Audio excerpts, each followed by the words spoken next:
From New York City, the makers of Clipper Craft clothes for men and more than 1,200 leading retail stores from coast to coast present that immortal character created by Sir Arthur Conan Doyle, the world's most famous detective, Sherlock Holmes, starring John Stanley.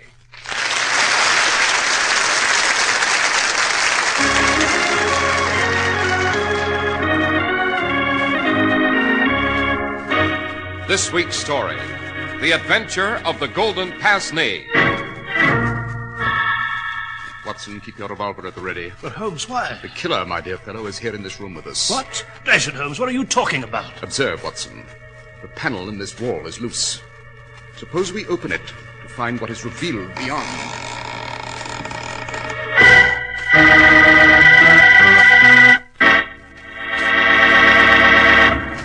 We're at the door of Dr. John Watson's study, and we're about to hear another of his adventures with the fabulous Sherlock Holmes. Well, good evening, Mr. Harris. Oh, good evening, Dr. Watson. I hope you have another one of your memoirs available for us tonight. Indeed I have, Mr. Harris. Indeed I have. And it's a very singular adventure indeed. I might add here that it's one of my favorite memoirs, Mr. Harris, where the genius of my friend Holmes never shone more brilliantly. And the name of this adventure, Doctor? I shall always remember it as The Adventure of the Golden Pince. And after you've taken a moment to remind our audience of the merits of Clipper Craft clothes, I shall proceed with the facts of this amazing story. Thank you, Doctor. Maybe you've heard someone say, well, if I had his money, I could be well-dressed, too. But that's not necessarily so, because the amount of money you spend doesn't make you well-dressed. It's what you buy, where you buy it, and how well it suits you. You can prove it to yourself. It's as easy as this. Just try on a Clipper Craft suit and see how well it looks on you. And you don't have to pay a fortune for Clipper Craft. A fine new Clipper Craft spring all-worsted suit costs you only $45.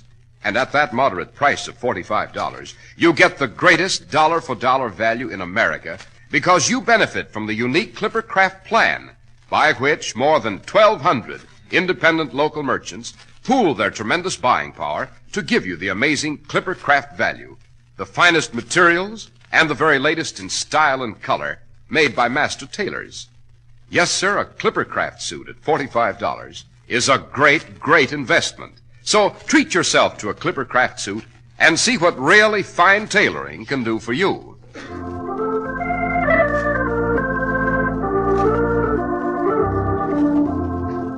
And now, Dr. Watson, what about this adventure of the Golden Pince? Well, Mr. Harris, it took place in the year 1894. And this time, Inspector Hopkins, Holmes's young protege at Scotland Yard, was involved.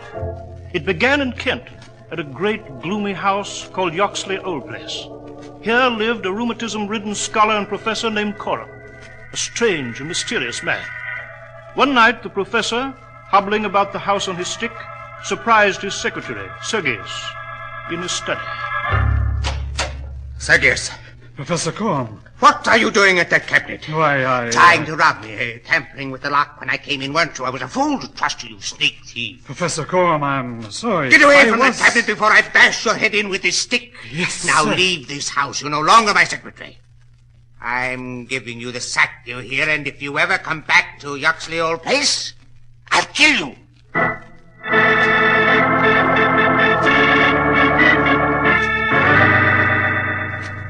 So he threatened to kill you, Sergius. Yes, Anna.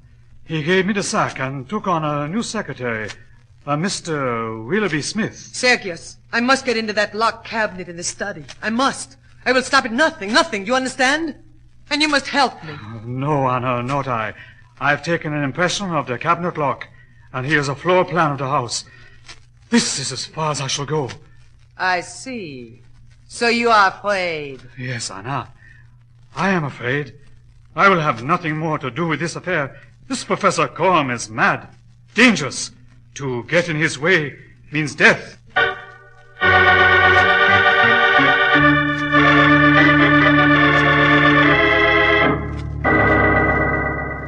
Very well, Smith. That is all the dictation I shall give you this evening. You may go. Yes, Professor Coram. But before I go, I've something to tell you. What is it? I was in Chatham this afternoon. The greengrocer told me a woman, a stranger, was inquiring the way to the house here. A woman? What woman? Did he describe her? Why, yes. The greengrocer said she was a foreign-looking woman, sir. Black hair, tall, glasses, a tiny scar on her chin. Then it's she. She's found me at last. One moment, Smith. Yes, sir? How do you know so much about this woman? How were you able to describe her so well? Well, I told you the greengrocer... That's a lie. She sent you here. What? You want what I have in that cabinet in my study. You're spying on Professor me. Coram, I don't know what you're talking about. I'm sorry, Smith. I'm afraid I misjudged you. Lost my temper for a moment. Forgive me? Of course. Good night, sir. Good night, Smith.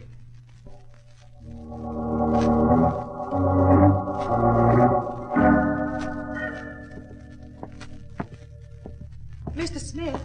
Mr. Smith. Yes, Susan? Where are you going, sir, so late at night? Into Professor Coram's study. Well, Mr. Smith, I wouldn't do that. Indeed, I wouldn't. I've been the professor's housemaid for more than a year, and I can tell you, he doesn't like anyone in his study after dark. I'm just going in to get a book, and the professor's in bed. Maybe he is, and maybe he isn't. But mark my words, Mr. Smith. Don't go into the study. Look here, Susan, suppose you go back to your room and stop giving me advice. I'm perfectly capable of managing my own affairs. But, Mr. Good Smith... night, Susan.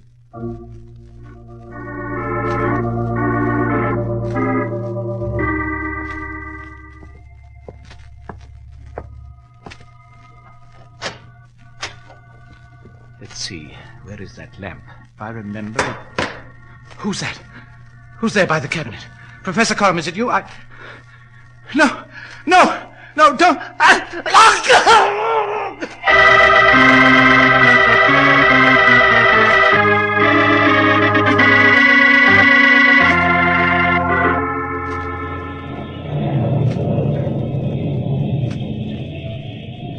Well, Mr. Holmes, that's the entire story. This Professor Coram's secretary, Willoughby Smith, was found dead in the study. A sealing wax knife in his neck. Interesting, my dear Inspector Hopkins, very. And as you say, the presence of a knife a considerable distance from the body would indicate murder, not suicide. This sealing wax knife was part of the equipment in the study? Yes, sir. It always lay on the desk. I see. And other than that, Inspector Hopkins, you found nothing. Nothing to put a finger on, Dr. Watson. That's why I returned from Kent in this beastly weather to consult you both here at Baker Street. Mr. Holmes, I need your help. Yes, quite people who come to the end of their wits usually do. Now then, Hopkins, a few questions. Yes, sir. You examined the grounds? I did. What did you find? A few faint impressions on the garden path. It must have been the killer. It was the only way to enter the house, since the front door was locked and bolted. These footprints, Hopkins, were they coming or going? I couldn't say for sure, sir. They were so faint. Were they large or small? I couldn't distinguish, Mr. Holmes. As I said, they Oh, were... rubbish. Holmes, what the deuce? Oh, Hopkins, I'm disappointed in you. The faintest impressions in the earth, when viewed with open eyes, are enormously revealing. Now, in this pouring rain, they've no doubt been obliterated entirely. Watson? Yes, Holmes? Get your waterproof and your hat. You mean we're going Yes, to... quite. We're going to Yoxley Old Place in Kent. I believe there's a train for Chatham leaving Charing Cross in an hour.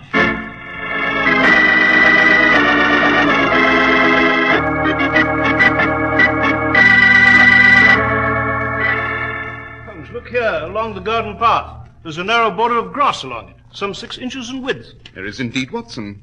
What of it? Well, the killer could have trod this strip of grass in order to conceal his footprints. Perhaps that is why Hopkins saw nothing. Oh, nonsense. Eh? Well, Whoever entered the garden gate, Watson, and came along this path to enter the house had no intention of committing murder. how'd you know that? It's elementary, my dear fellow. A killer would have come armed with a weapon. But this assassin used a sealing wax knife snatched from the study desk. Hence, the murder was on the spur of the moment. Yes, Joe Holmes, you're right. Yes, quite. But now, Watson, let us join Hopkins in the study.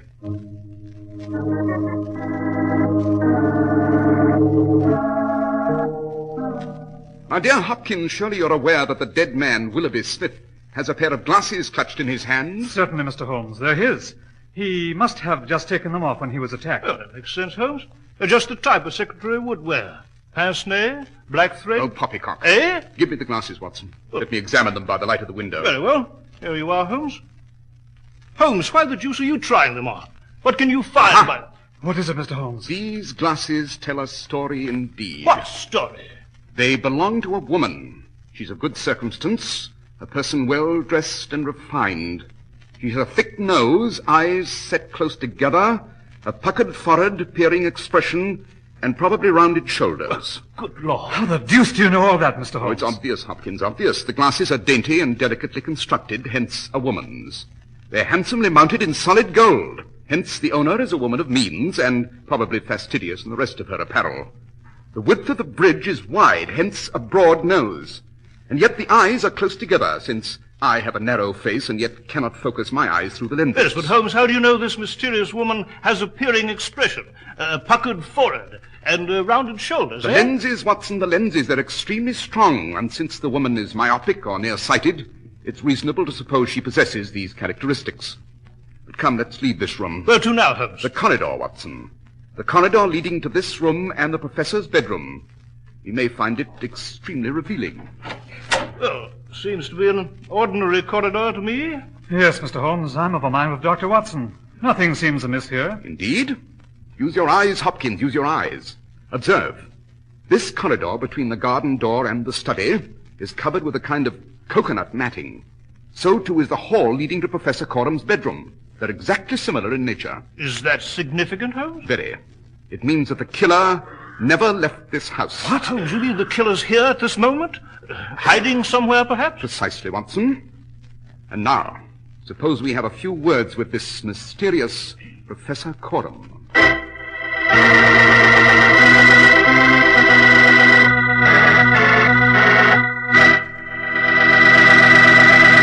Here's some good common sense about men's suits. When you buy your new spring suit, don't deal in unknowns. Be sure to buy that new suit from a merchant you know and respect. And also be sure that it carries a label that merits your complete confidence. And that's exactly the sensible practice of thousands and thousands of well-dressed American men. They buy Clippercraft worsted suits at $45 from friendly, respected, independent merchants who give you real value not once in a while, but always. The exceptional quality of Clippercraft clothes is guaranteed by the Clippercraft label in every suit and topcoat. The trademark derived from the staunch Clipper ships that established honest New England quality everywhere in the world. You can always rely on Clippercraft clothes and the store that proudly sells them. That's why men who know insist on Clippercraft clothes bearing the Clippercraft label. So be sure to visit the Clippercraft store in your city. These leading stores in the metropolitan area are proud to add their names to Clippercraft in your suits and topcoats. In Manhattan, Saks 34th, Broadway at 34th, John Wanamaker's men's stores, Broadway at 8th and 67 Liberty Street. In Brooklyn, Abraham and Strauss. In Newark, New Jersey, Boulevard Men's Shop, Kresge, Newark. And in Jamaica, the B&B Clothes Shop, 16408 Jamaica Avenue.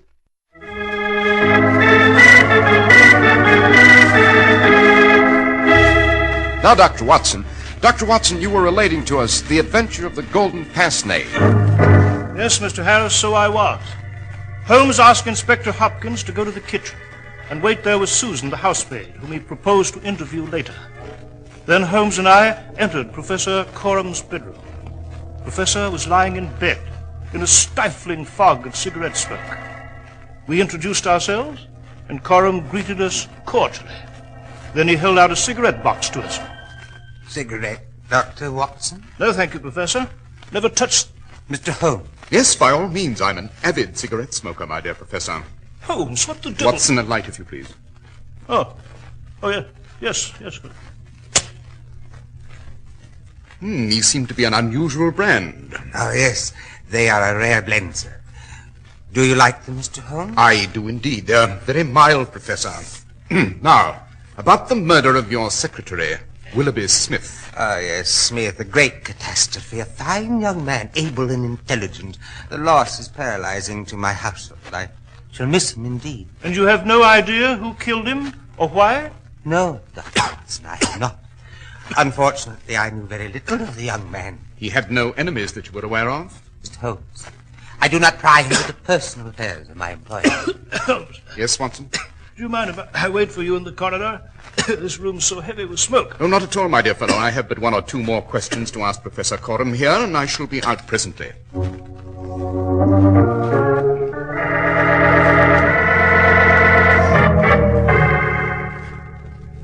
Ah, there you are, Holmes. Yes, Yes, Watson. What the deuce has happened to you, Holmes? Why did you tell Professor Coram you were a heavy cigarette smoker? I happen to know you never smoked one of those things in your life. Yet you were in there, puffing away for all you were worth. I was indeed, my dear fellow. I had not one cigarette, but two. I found them both very helpful. In what way? I have high hopes that my new tobacco habit will help me catch a killer. What? Holmes, perhaps I'm obtuse, but dash it, what the deuce has smoking cigarettes got to do with finding a killer? All in good time, my dear fellow, all in good time. Suppose we have a talk now with the housemaid, Susan.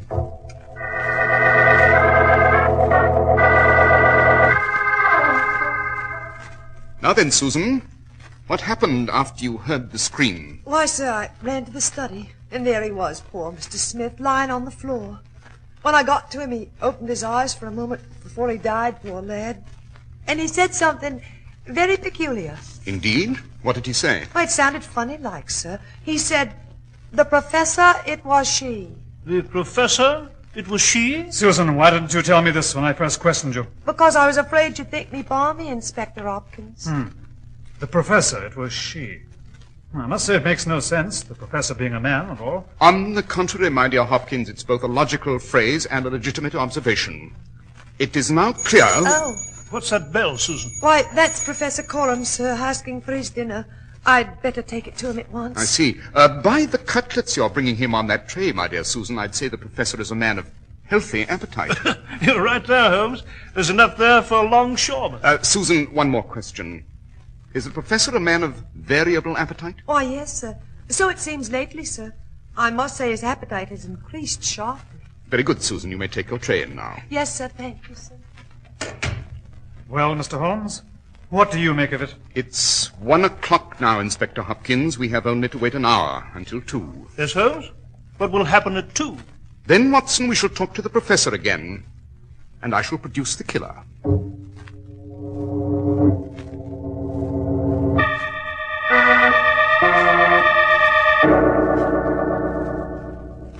Professor Coram, I hope that you don't resent this second intrusion, but there are 1 or 2 more questions I must ask.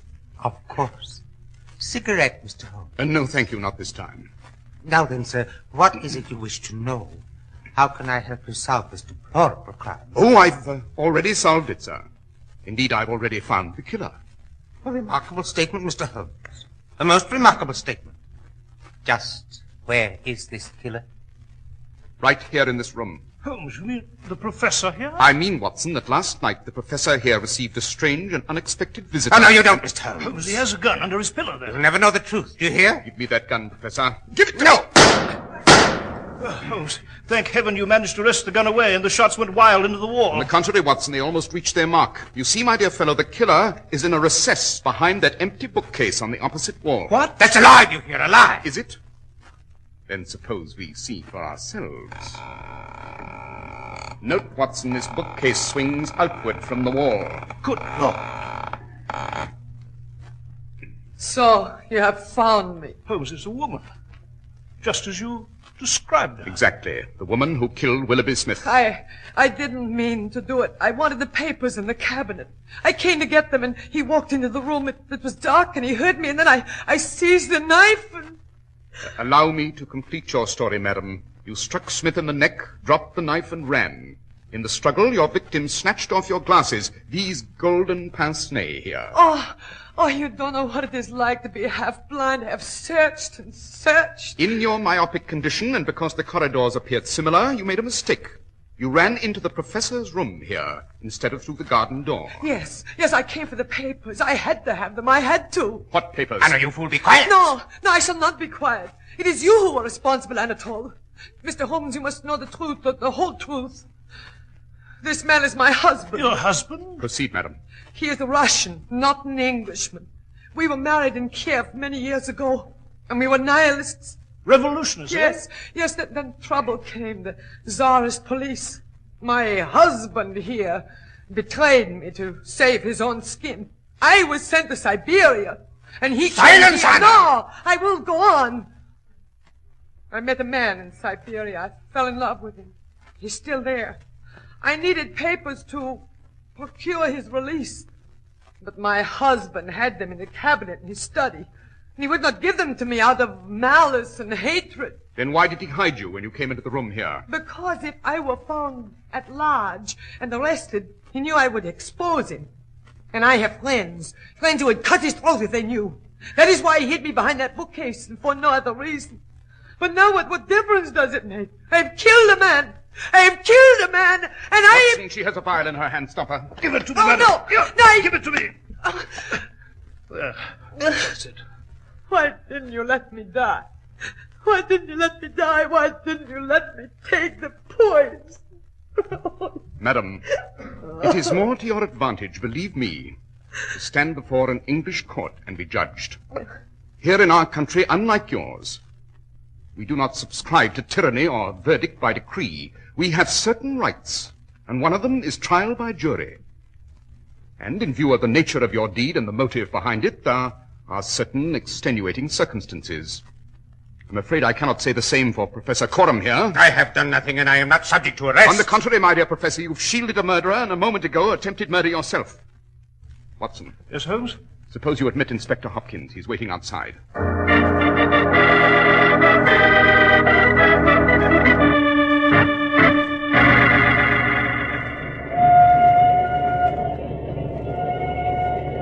Well, Watson, we shall be in London presently. Holmes, how did you know this woman, Anna, hadn't escaped by the garden path? Well, in order to do that, Watson, she would have had to run along the narrow border of grass to avoid leaving definite footprints. An impossible task, certainly, for a nearsighted person in the dead of night. Remember, Anna had lost her glasses. Therefore, since Hopkins had reported no definite tracks, she had never left the house at all. Exactly. And Professor Coram's voracious appetite indicated that two people were eating those cutlets and not one. Therefore, I suspected that she was hidden somewhere in his room. Then I noted that there was one section of bookcase built on hinges to swing loose. But Holmes, what did the cigarettes you smoked have to do with it? You said they helped to find the woman. They did indeed, Watson. I sprinkled the ashes on the carpet in front of the suspected bookcase. When we returned later, I noted that the pattern of the ashes on the carpet had been disturbed. That meant that our quarry had come out from her hiding place. You see, Watson, I may be a bachelor, but I know that any vain woman who has lost her glasses will go to almost any lengths to find them.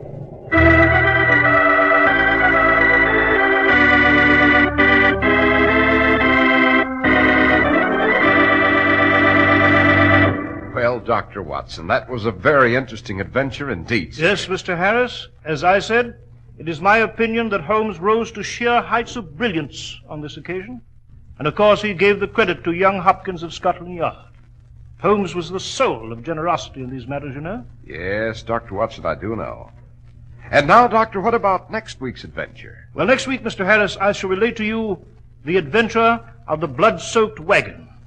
It concerns a grotesque bonfire, a breathtaking chase across the countryside, and one of the strangest crises ever faced by the Royal Mint.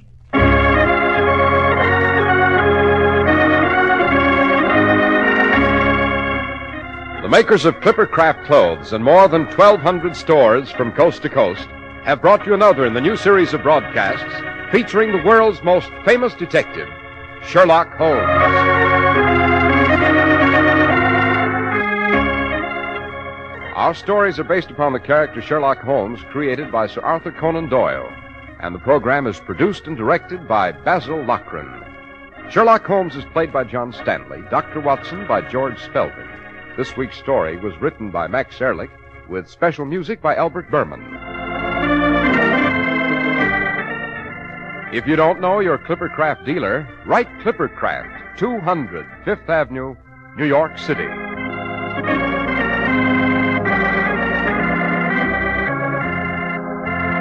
Be sure to listen next week to Sherlock Holmes in The Adventure of the Blood-Soaked Wagon.